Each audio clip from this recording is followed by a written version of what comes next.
논술강사 이호범입니다.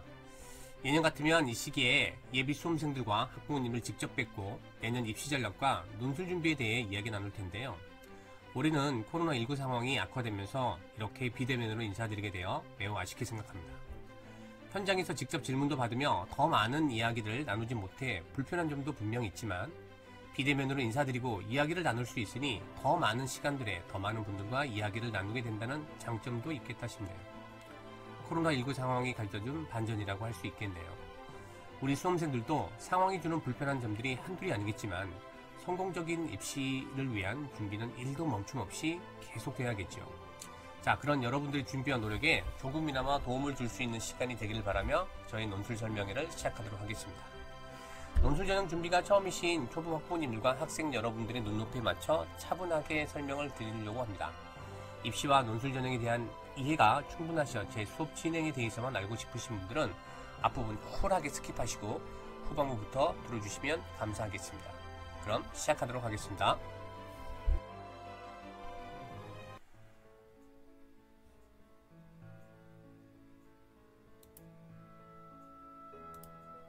이 시간에 함께 나눌 이야기는 수험생들과 학부모님들이 자주 하시는 질문들에 대답하는 방식으로 진행해 보도록 하겠습니다. 첫 번째 부분은 수시 논술 전형의 이해 부분이고요. 두 번째는 합격률이 높은 제 강의 소개를 진행하도록 하겠습니다. 이 시기에 선생님이 학생 여러분들과 학부모 여러분들께 가장 많이 받는 질문 중에 하나가 논술까지 하는 게 너무 힘들지 않을까요? 수능이랑 학생부터 챙기기 버거운데 논술까지 준비하는 건 너무 힘들지 않을까요? 라고 하는 질문입니다. 선생님, 선택과 집중을 하는 게 합리적이지 않을까요? 선생님 생각은 어떠신가요? 라는 질문인데요. 이런 질문을 하시는 분들께 제가 드리고 싶은 첫 번째 말씀은 선택은 필수다. 하지만 집중은 올인이 아니다. 라고 하는 말씀입니다. 그러니 어떤 전형을 선택하고 나머지 전형을 버리거나 배제하거나 어떤 특정 전형에 올인하는 게 아니라 자신에게 가장 경쟁력이 있는 전형 또는 입시에서 가장 중요한 전형을 중심으로 입시에 대한 준비와 시간을 투자하고 나머지 전형들은 전략적인 전형으로 병행하는 게 가장 이상적인 입시에 대한 자세이고 태도라고 할 수 있겠습니다.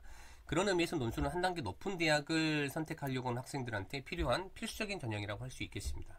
물론 서울대나 고려대만을 노리고 있는 학생들에게는 논술 전형을 통해서 한 단계 높은 대학에 대한 선택이 불가능하기 때문에 불필요할 수 있겠죠.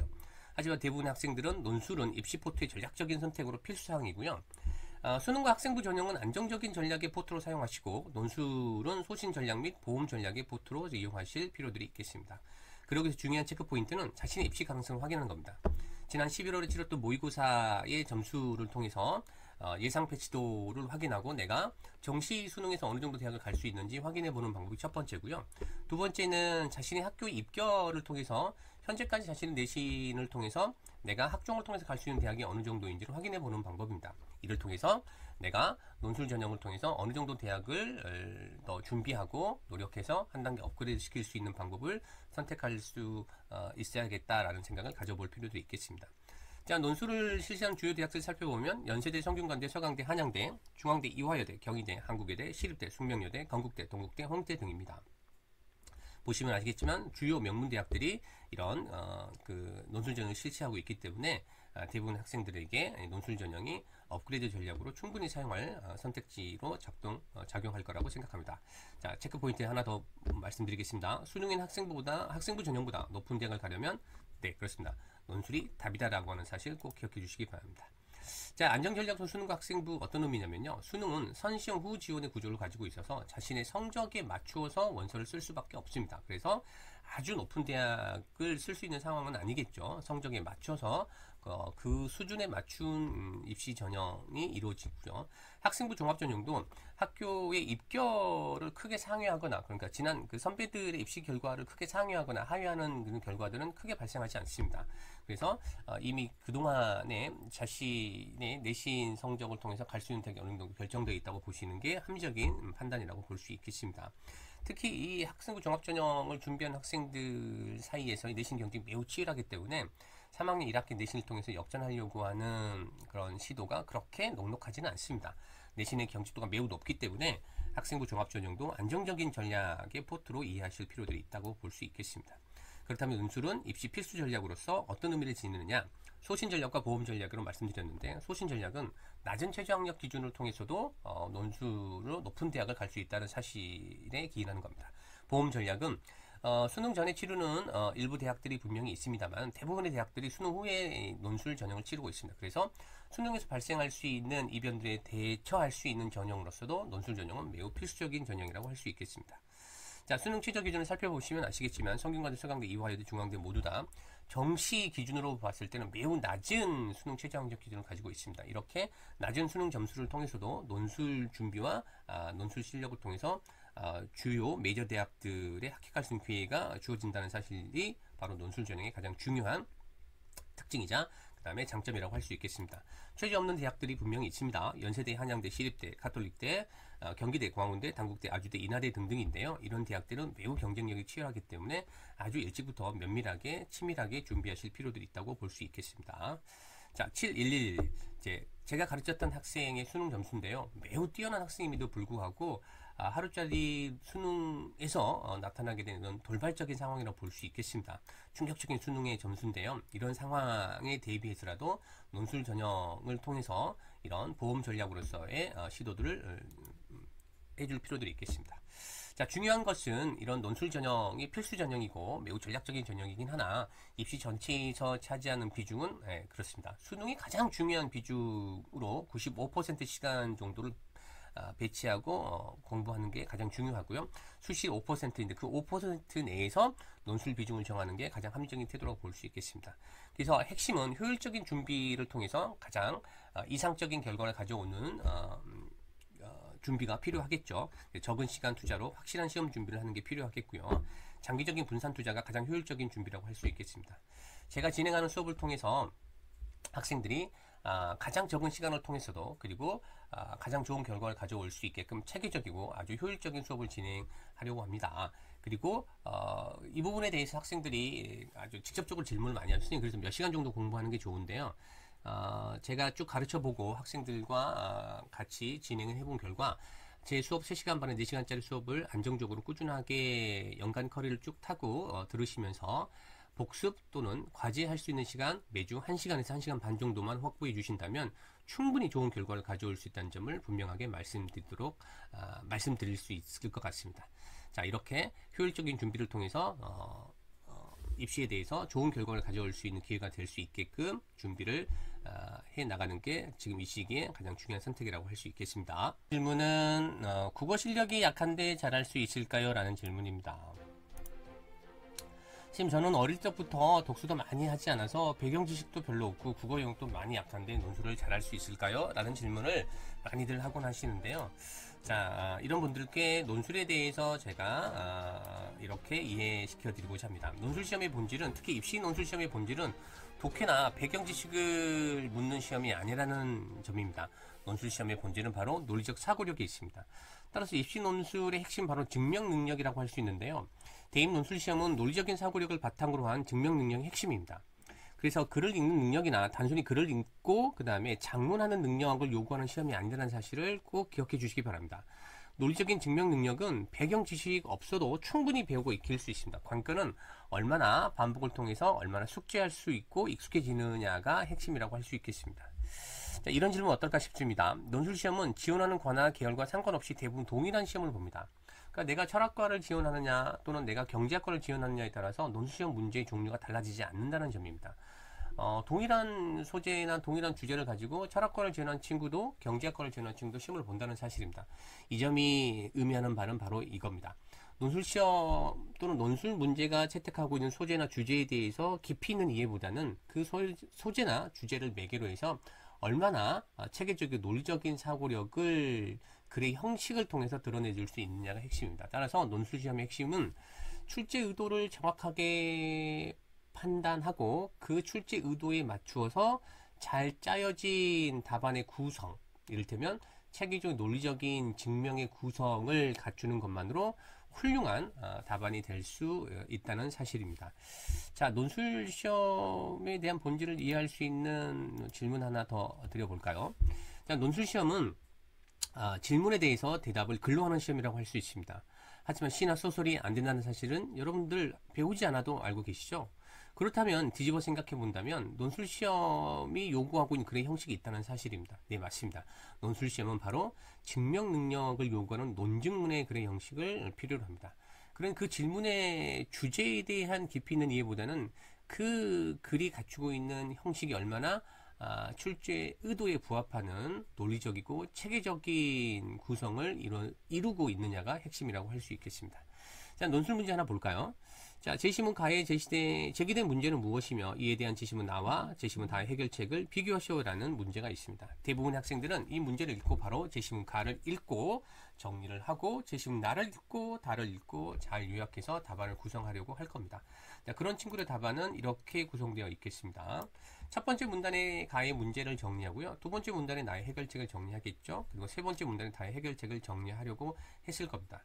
자, 그러면 평가는 어떻게 나올까요? 자, 이렇게 구성한 친구들의 실제 대학 교수의 평가는 다음과 같았습니다. 제시문의 내용을 순차적으로 나열한 기기적인 답안에 불과하다. 그렇습니다. 이런 구성을 가지고는 충분히 출제 의도를 파악했다. 그리고 출제 의도를 파악한 매우 논리적인 구성, 증명 능력을 보여줬다라고 평가받기는 어렵다는 점입니다. 그럼 어떻게 구성해야지 출제 의도에 부합하는 체계적인 논리적인 증명 능력을 갖춘 구성이라고 할 수 있을까? 다음과 같은 구성이면 충분할 거라고 볼 수 있습니다. 자, 이렇습니다. 별거 아닙니다. 첫 번째 문단에 가의 문제를 제기하고 두 번째 문단에 가의 원인을 정리하는 겁니다. 세 번째 문단에 나의 해결책, 네 번째 문단에 다의 해결책입니다. 자, 이 앞선 친구와 이 친구의 가장 큰 차이라고 한다면 앞선 친구는 제시문 가나 다의 내용에 집중하고 집착해서 내용을 정리하는 수준의 나열형 답을 작성했다는 겁니다. 하지만 이 친구는 제시문 가나다의 내용이 중요한 게 아니라 실제로 가나다라고 하는 제시문을 매개로 해서 이 출제자가 묻고자 하는 실제적인 출제 의도는 문제와 해결책 사이의 논리적인 관계에 대한 증명이라고 할 수 있다고 판단했던 겁니다.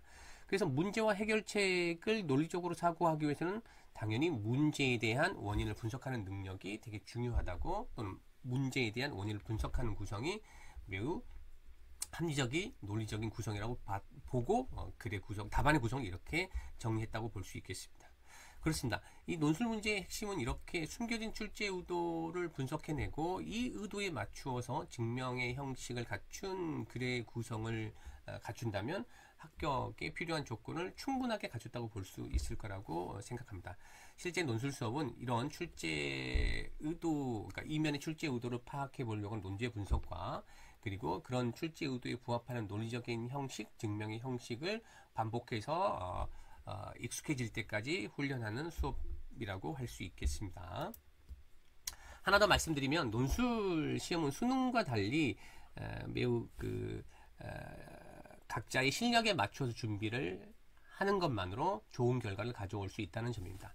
수능이 무체급 전형이라면 논술은 체급별 전형입니다. 수능은 자신의 실력과 무관하게 전국에 있는 모든 수험생들과 동일한 시험을 보고 동일한 잣대로 동일한 기준에 의해서 평가를 받습니다. 그래서 내가 조금 약함에도 불구하고 만점 가까이 맞는 친구들과 같이 경쟁을 해서 1등급, 2등급, 3등급, 4등급, 5등급, 심하게는 9등급이라는 평가를 받기도 하죠. 하지만 논술은 원서를 쓴 친구들끼리 경쟁을 하는 구조의 시험입니다.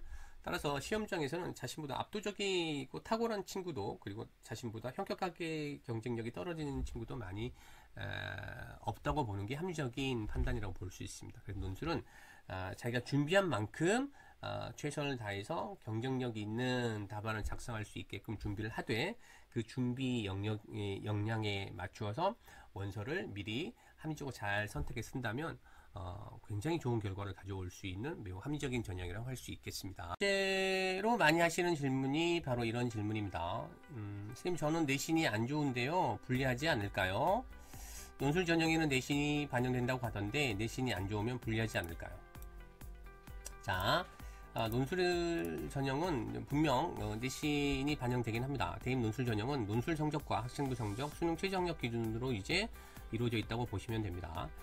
학생부 성적은 교과와 비교과로 나눠져 있는데요. 교과와 비교과를 합쳐서 형식 반영률은 대체로 0에서 40%까지 반영되니까 40% 반영이 굉장히 크게 작동할 수 있을 거라고 생각하지만 실제로 40%라도 실질 반영률은 거의 미미하다고 볼 수 있습니다. 그리고 이제 비교과 부분도 출결과 봉사활동을 반영하는데요. 이 출결과 봉사활동은 거의 기본 점수라고 보시면 됩니다. 그 실제 학교별 그 반영 방식을 좀 살펴보면요. 성균관대는 이제 교과가 30%, 그러니까 비교과, 출결과 봉사가 이제 10%, 총 40%가 반영되는데요. 이 출결과 봉사는 무단결석 3회부터 이제 출결 감점이 발생하고요. 이제 봉사는 5학기 동안 그 봉사 실제 시간이 24시간이 미달되면 감점이 발생하는데 이런 경우는 사실 거의 없습니다. 그래서 대부분 학생들이 이제 비교과 영역에서는 이제 기본 점수 10%를 갖게 되고요. 교과는 이제 5학기 동안 한 번도 그 주요 과목, 그러니까 국어, 영어, 수학, 사회 과목에서 1등급을 놓치지 않는 학생은 30%의 만점을 받게 되고요. 그 다음에 이제 5학기 동안 그 9등급을 꾸준하게, 그러니까 8등급을 단 한 번도, 이런 친구 있을지 모르겠지만 8등급을 단 한 번도 맞지 못하고 9등급을 꾸준하게 받았던 친구면 이제 기본 점수 20점을 받게 됩니다. 실제로 그 10% 정도의 점수 차이가 있는데 이게 실제로 작동하게 된다면 굉장히 큰 점수라고 볼 수 있을 텐데요. 실질적으로 보시면 1등급부터 9등급, 6등급까지의 점수 차이는 그러니까 1% 정도밖에 안 되고요. 나머지 7, 8, 9등급에서 이제 나머지 9%가 작동하는 겁니다. 그러니까 실질적으로 논술 전형을 이제 쓰시는 2, 3, 4, 5, 6등급의 경우에는 거의 차이가 없다고 보시면 됩니다. 서강대의 경우는 형식 반영 비율은 교과의 경우에는 10% 점수에서 만점이 10점이고 9등급이 이제 기본 점수가 없는 0점이어서 굉장히 크게 작동하는데요. 실제로 6등급, 심지어 7등급, 8등급까지 점수가 0.3점밖에 차이가 나지 않습니다. 그리고 9등급에서 이제 나머지 9.7% 점수가 이제 차이가 나는 건데요.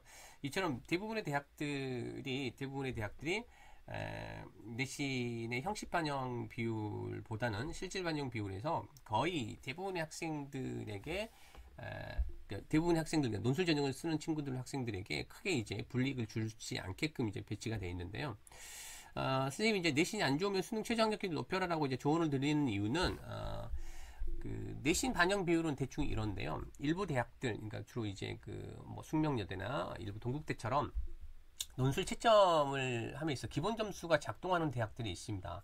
그런 대학들은 나머지 대학들이 이제 논술 기본 점수가 없이 만점에서 이제 빵점 사이에 이제 굉장히 그 격차가 큰 논술 그 성적대를 이제 보이고 있는데 반해서 이제 숙명여대 같은 경우는 기본 점수가 있어서 논술 기본 점수 만점 사이에 간격하고 그 다음에 내신 성적의 간격의 격차가 크지 않기 때문에 이처럼 숙명여대나 동국대처럼 메이저 대학들에서 이제 중위권 또는 중하위권에 있는 대학들은 실질적으로 학생부가 어느 정도 작동할 수 있는 여지들이 있을 수 있습니다. 그래서 본인의 학생부가 좀 불리하다고 판단되시는 분들은 오히려 그 수능 최저학력 기준, 그러니까 아까도 살펴봤지만 첫 번째 질문 살펴봤지만 그렇게 높지 않으니까 수능 최저학력 기준을 그러니까 상용 조정할 수 있게끔 수능 공부를 열심히 하셔서 논술에서 있을 수 있는 작은아마의 어떤 데미지를 이제 보완하는 게 논술 전형에서 좋은 그 전략적인 태도라고 볼 수 있겠습니다.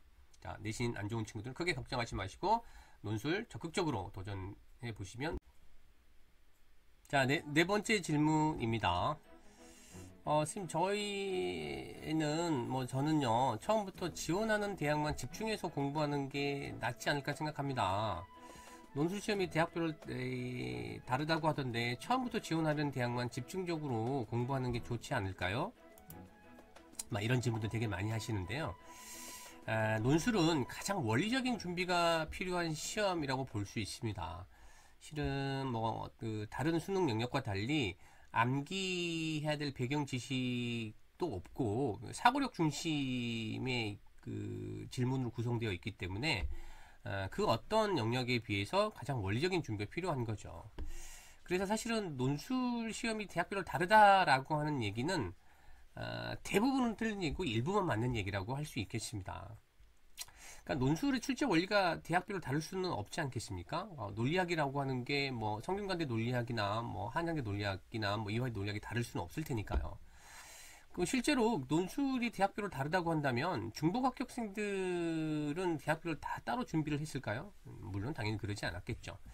다만 논술 시험도 유형화된 출제를 이제 가지고 있어서 그 대학별로 이제 논술 시험의 차이가 있는 부분은 시간이나 분량 등의 형식적인 조건들입니다. 이는 논술 공부가 아니라 논술 시험 준비 학습을 통해서 해결을 할 수 있는 부분입니다. 그래서 특정 대학만 준비를 하게 되면 실제로 그 대학의 기존의 기출의 출제 방향이나 출제 형식이 좀 달라져서 출제 형식의 변화가 발생하는 흔히 말하는 신유형이 이제 나오게 되면 전혀 준비나 대비를 하기 어려워집니다. 실제로 그래서 논술은 가장 기본적이고 원리적인 학습들을 바탕으로 해서 어느 대학의 시험 문제 또는 그 대학의 시험 문제가 어떻게 출제되더라도 항상 풀 수 있을 만한 그런 실력을 쌓아가는 게 핵심이라고 볼 수 있겠습니다. 간혹 또는 이제 가끔씩 그 부모님들을 상담을 하다 보면 그 저희에는요 뭐 경제와 관련한 영역들이 나오면 꽤나 잘 푸는데 철학이나 뭐 인문 영역이 나오면 잘 풀지 못하는 경우들이 많아서 답답해합니다 라는 질문들을 이제 가끔씩 하시는데요. 실제로 논술 시험 준비를 하면서 어떤 소재나 주제는 잘 풀고 어떤 소재나 주제는 잘 못 푼다라고 하는 것은 논술 학습이 좀 잘못되고 있다고 판단하시는 게 좋습니다. 그러니까 논술은 어떤 소재나 어떤 주제가 주더라도 항상 체계적인 논리적인 접근 방식과 그 다음 사고를 통해서 풀어낼 수 있을 만한 그러한 그 풀이법들 그런 사고들을 익히는 게 가장 중요하다고 볼 수 있겠습니다. 실제로 대학별로 다른 시간이나 분량들은 그 수능에서 이제 마지막 그 실전 모의 준비 같은 걸 할 때 시간 준비도 하고 그 다음에 뭐 국어 같은 경우에는 뭐 화작 또는 화작문에 뭐 몇 분을 투자하고 문학은 몇 분에 패스하고 비문학에는 어느 정도 배치를 하고 뭐 이런 이제 전략적인 접근들을 하잖아요. 그러니까 논술도 사실은 그런 준비를 통해서 충분히 극복할 수 있는 부분이니까 정규 과정에서는 어떤 대학의 문제든지 간에 충분하게 다 풀 수 있을 만한 대비를 해야 내가 지원하려는 대학의 신용이 나오더라도 잘 슬기롭게 대비할 수 있다는 사실 꼭 기억해 주시기 바랍니다. 자, 끝으로 질문 하나 더 받아보면요. 수리논술 준비를 어떻게 할까요? 선생님, 수리논술이 출제되는 대학도 있다고 하던데요. 수리논술 준비는 언제 어떻게 하는 게 좋을까요? 자, 그러면 수리논술이 출제되는 대학들 좀 살펴보도록 하겠습니다. 연세대를 지원하게 되면 이제 그 전기할 학생들이 전체 4문항 중에서 한 문항의 수리 문제를 이제 접하게 되고요. 한양대 상경계열을 쓰게 되면 수리 문제를 접하게 됩니다. 중앙대 상경계열을 쓰게 되면 역시 수리 문제를 접하게 되고요. 이화여대 인문투, 상경이나 사회과학대학을 지원하게 되는 경우에도 수리 문제가 한 문제 붙어 있습니다. 경희대 사회계열, 그러니까 상경과 사회과학대학을 지원하는 경우에도 수리 문제 한 문제를 풀어야 합니다. 건국대학교 경영 등과 같은 상경계열을 지원할 때도 수리 문제를 풀게 됩니다. 그러면 이 대학들을 지원하려고 하는 경우에는 수리 수업을 이제 지금부터 차분하게 준비를 해야 되느냐? 사실 그렇지는 않습니다. 그러니까 연세대나 건국대는 그 시험 직전에 이제 수리와 관련한 특강들을 통해서 미리 좀 준비를 해줄 필요들이 있고요. 그러니까 연세대는 대개의 경우 이제 원서를 쓰고 나서 이제 연세대 파이널 특강이나 연세대 집중 특강들을 진행하게 됩니다. 이때 이제 연세대학교를 지원했던 친구들은 간단한 수리 부분에 대한 준비들을 특강 형태로 좀 준비하시면 될 것 같고요. 건국대학교는 수능 직후에 시험을 치르게 되는데요. 실제로 수능 직후에 파이널 수업을 통해서 수리를 준비하기가 좀 만만치가 않아서 미리 건국대학교 상경계열을 지원한 친구들은 사전에 여름방학 특강이나 또는 이제 그 원서 쓴 후에 진행되는 이제 수리 특강을 통해서 이제 준비를 하시면 될 것 같고요. 나머지 대학들은 수능 후에 준비도 그렇게 무리는 없습니다. 왜냐하면 그 중앙대하고 이화여대의 경우에는요, 수능이 끝나고 나서 10일 정도의 시간 여유를 갖고 나서 시험이 치러지기 때문에 이때 진행되는 이제 수능 후 이제 직전 파이널 수업을 통해서 굉장히 충분하게 준비를 할 수 있는 시간들이 있기 때문에 이때 준비를 해도 될 것 같고요. 경희대학교는 수능 직후에 이제 시험을 치르게 되는데요. 경희대학교의 수리 문제는 이화여대 학교의 수리 문제와 마찬가지로 사실 특별한 준비가 필요하지 않을 만큼 그렇게 어렵지 않습니다. 사실은 그래서 답안 작성한 요령 정도만 파이널 때 팁으로 좀 전달받아도 그동안 그 수험생들을 통해서 보면 충분하게 무리 없이 준비를 했던 걸로 이제 판단이 됩니다. 한양대학교의 이제 수리 문제가 굉장히 어려운데요. 이제 이건 수리 문제라기보다는 수학 문제라고 보시면 됩니다. 그래서 평상시에 진행하고 있는 수능 수학 공부를 통해서 충분히 대비가 되는 거니 한양대학교 참경계를 쓰시는 분들도 수리 논술 준비를 따로 준비할 필요는 없다고 봅니다. 충분히 답변이 됐을 거라 생각하고, 자, 지금까지 이제 주요 그 질문들에 대한 답변을 충분히 답변들을 이제 충분하게 잘 전달해 드렸을 것으로 생각합니다. 혹시 궁금한 점들이 있으면 다음에 우리가 또 현장에서 만날 수 있는 기회 또는 비대면으로 제가 다시 한번 뵐 수 있는 기회가 생긴다면 그때 또 한번 좋은 준비와 답변으로 찾아뵐 수 있도록 하겠습니다. 자, 이제 끝으로 제 수업에 대한 안내를 해드릴까 합니다.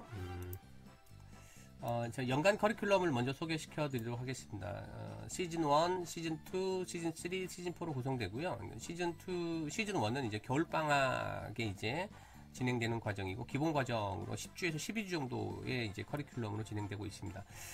최근에는 코로나 상황들과 관련해서 이제 학사 일정들이 많은 부분 연기가 돼서 학생들이 이제 새 학기 또는 이제 새 입시 준비를 하는 기간들이 조금 이렇게 늦어지는 부분들이 있어서요. 조금씩 이제 일정 조정들이 있을 수 있겠는데, 기본 과정은 보통 이제 10주, 12주 정도 진행되고 있습니다. 1월, 2월 달에 이제 3월 달에 보통 많이 진행되고요. 논리적인 사고력 수업에 이제 기본을 쌓는 훈련들을 하고요. 출제 의도와 채점 기준에 대한 이해에 대한 기초적인 훈련을 합니다. 그다음 시즌 2는 이제 중간고사 전후로 진행되는 과정인데요. 이제 학교간 수시 논술 유형 과정이라고 해서 8주 정도 진행되는 과정입니다. 유형별 답안 작성법을 배우는 과정이고요. 대입 논술에서 빈출되는 이제 대표 유형들, 비교 유형, 적용 설명 유형, 적용 평가 유형, 그리고 자기견의 유형들에 대해서 집중적인 답안 작성법을 훈련하는 기간입니다. 그다음 이제 시즌 3는 여름 방학부터 이제 원서 쓰는 이제 9월 무렵까지 진행되는 과정인데요. 이제 실전 과정이라고 볼 수 있습니다. 이제 시즌 1, 2에서 기본 과정을 통해서 개별 문제들을 쭉 풀었던 걸 바탕으로 해서 시즌 3에서는 이제 대학별 기출문제 분석과 실전 모의고사 훈련을 통해서 다문항 심화 유형들을 이제 차분차분하게 이제 실전 훈련들을 통해서 배우게 됩니다. 시즌 4는 이제 2학기 때 진행되는 과정인데요. 원서를 쓰고 난 후에 이제 개인별로 원서 쓰는 대학들이 이제 다 다르지 않겠습니까? 그런 대학들에 맞추어서 파이널 과정이 진행되고요.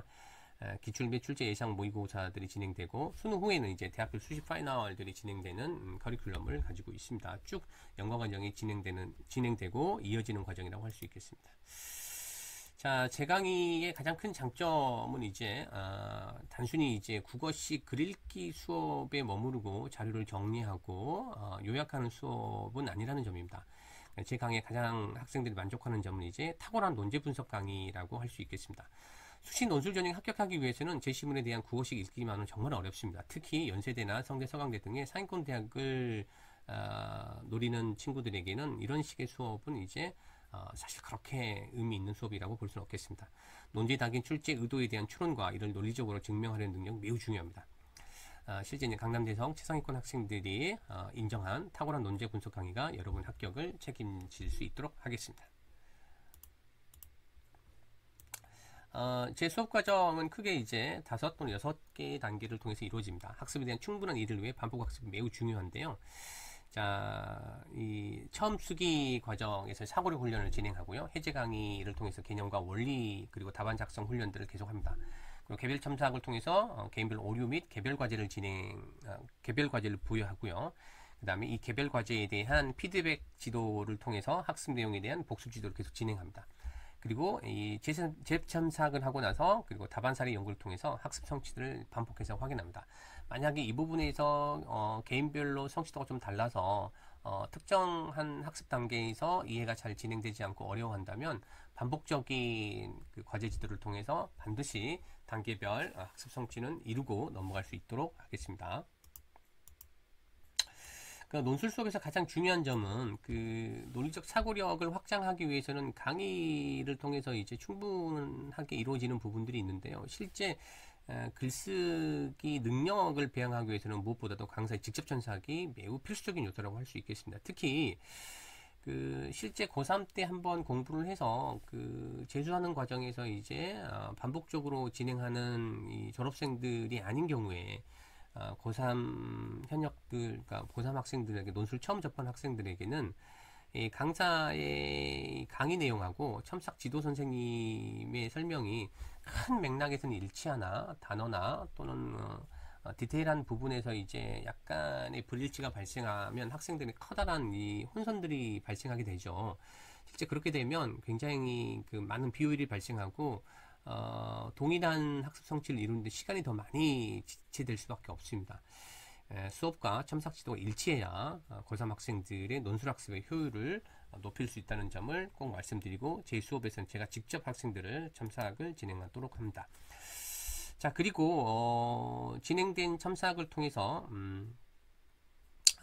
좀 더 숙달되고 높은 글쓰기 능력을 이제 배양하기 위해서는 자신이 쓴 글에 대해서 오류를 지적받고 그 지적받은 오류를 확실하게 수정해서 고쳐쓸 수 있는 능력이 필요합니다. 그래서 반복적인 다시 쓰기를 통해서 학습의 성취도를 높여야 하지만이 합격을 위한 고득점 답안 작성에 필요한 기술적인 측면의 숙지를 위해서 다시 쓰기와 이에 대한 반복적인 첨삭 지도가 필요하다는 점을 다시 한번 말씀드리도록 하겠습니다. 그리고 저는 이제 그 학생 여러분들의 이제 글쓰기를 다 개인적으로 첨삭 지도를 한 후에 개별 과제들을 부여합니다. 그러니까 무조건 이 부분을 다시 써와라는 식의 지도가 아니라 개인별 약점 보완을 하기 위한 피드백이 이제 필요하니 이를 위해서 강의와 첨삭의 일치를 통해서 강의만으로 채워지지 않는 개인별 약점을 보완 지도를 하려고 하고요. 실제로 이제 그 개인별 과제를 진행하는 절차나 방식에 대해서도 꼼꼼하게 다 체크해서 지도를 진행하고 있습니다. 그리고 이 개별 과제들에 대해서 단순히 과제만 진행하고 다시 한번 써라 라는 식의 수업 진행이 아니라 분명한 학습 성취가 확인될 때까지 반복적인 첨삭 지도를 진행합니다. 수강생들의 이해와 반복 훈련량에 따라서 다시 쓰기 학습의 성취도는 다를 수밖에 없습니다. 명확하고 실제적인 오류 개선 학습을 위해서는 학습 성취가 충분할 때까지 재첨삭이 반복적으로 이루어지고 지도가 이루어진다. 제 수업에서는 이 점을 분명하게 진행할 수 있도록 하겠습니다. 자, 수험생 여러분, 지금까지도 잘하고 계시고 앞으로도 잘할 거라고 믿습니다.